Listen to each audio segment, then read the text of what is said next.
Question बोल रहा है, देखिए बोल रहा है three particles A B and C are situated at the vertices of an equilateral triangle A B C of side D at T equal to zero. Each of the particles moves with constant speed v. A always has its velocity along AB, B along BC, C along CA.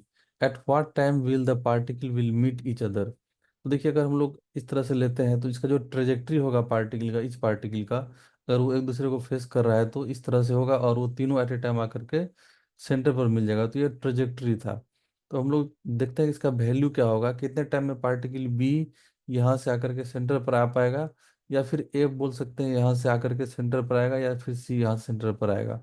तो आप लोग को एक shortcut बता रहे हैं. तो देखिए, ये साइड डी है, इक्विलेटरल ट्रायंगल है, सारा लेंथ साइड का डी है. हम लोग क्या करते हैं, किसी एक वर्टेक्स से ज्वाइन कर लेते हैं सेंटर को, किसी एक से. और हम लोग को पता है ये लेंथ है d/2 हो जाएगा, हाफ ऑफ द साइड. आपको क्या करना है, ये एंगल तो 30 डिग्री है, अब इसको x बोल देते हैं. तो इस ट्रायंगल में क्या हो जाएगा, cos 30 degree, cos 30 degree equal to हम लोग बोल सकते हैं क्या, बेस d/2 है, डिवाइड बाय हाइपोटेन्यूस x. अब cos 30 का वैल्यू आता है √3/2 इक्वल टू d/2x. तो यहाँ से 2 और 2 कैंसिल हो गया, और हम लोग को यहाँ से वैल्यू मिल जाएगा, x का वैल्यू मिल जाएगा d के टर्म में, x इक्वल टू d/√3. तो वर्टिक्स से सेंटर का डिस्टेंस आ गया d/√3. अभी सारा पार्टिकल v स्पीड से अप्रोच कर रहा है एक दूसरे को, ये क्वेश्चन में बोल दिया गया है. तो हम लोग क्या करेंगे, किसी एक पार्टिकल का वेलोसिटी का कंपोनेंट ले लेते हैं सेंटर के लॉन्ग. तो ये 30 डिग्री एंगल है, तो कंपोनेंट कितना आएगा इधर के लॉन्ग, v cos 30 डिग्री.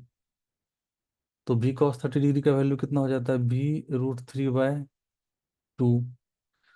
ये आ गया सेंटर के लॉन्ग कंपोनेंट. अब यहाँ से सेंटर का डिस्टेंस कितना है, सेंटर से वर्टेक्स से सेंटर का डिस्टेंस जो हम लोग को मिला x मिला, तो टाइम हो जाता है डिस्टेंस बाय स्पीड.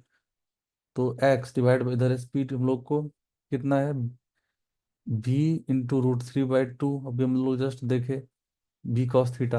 अब x का वैल्यू हम लोग पुट कर देते हैं, तो t का वैल्यू आ जाएगा कितना, d/√3 और डिवाइड बाय v√3/2. तो अब ये सॉल्व हो गया, तो ऊपर में आ गया कितना, 2d, ये 2 मल्टीप्लाई हो जाएगा डिवाइड बाय 3b. तो इसका आंसर हो जाएगा t इक्वल टू 2d/3b.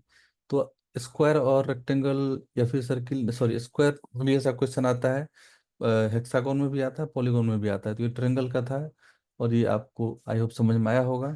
तो ऐसा मेथड सारे क्वेश्चन में अप्लाई कर सकते हैं आप. तो इसका आंसर हो जाएगा 2d/3b.